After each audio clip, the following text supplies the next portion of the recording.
வேகமாக முன்னேறதுக்கு ரகசியம் சொல்றேன்னு சொல்லியிருந்தேன். அது என்னன்னு பாத்தீங்கன்னா, அதிகாலையில் எழுங்கள், அதில் எந்த சமரசமும் செய்யாதீர்கள், ஒழுக்கத்துடன் இருங்கள், எதற்கும் வருந்தாதீர்கள், தெளிவான குறிக்கோள்கள் உங்களுக்கு இருக்கட்டும், சரியான நேரத்திற்கு சாப்பிடுங்கள், உடற்பயிற்சி செய்யுங்கள், தூங்குங்கள். நல்லா புரிஞ்சுக்கோங்க, ஒருத்தங்க நம்மள டெய்லியும் மோட்டிவேட் பண்றதுனால நம்ம லைஃப்ல முன்னுக்கு வர முடியாது. அந்த மாதிரி நம்மள மோட்டிவேட் பண்ணும்போது ஒரு நாள் 2 நாள் பண்ணுவோம், அதுக்கப்புறம் அதை கண்டினியூ பண்ண மாட்டோம். ஒரு விஷயத்த தினம் தினம் நம்ம பண்ணும்போதுதான் உங்களுக்கே உங்களோட முன்னேற்றம் தெரியும். ஒரு சிலருக்கு அந்த வானத்தை தொடர அளவுக்கு கனவு இருக்கும், ஒரு சிலருக்கு இந்த நாளை மட்டும் கடத்தினா போதுண்டா சாமி அப்படின்னு இருக்கும்.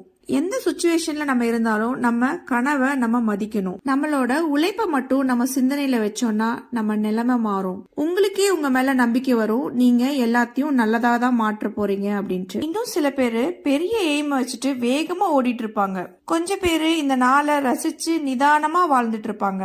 2 வாழ்க்கையும் ஒரு மதிக்கத்தக்க வாழ்க்கை தான். இது எல்லாத்துலயும் உங்களோட வாழ்க்கை எதுங்கிறது நீங்க தெளிவா இருக்கணும்.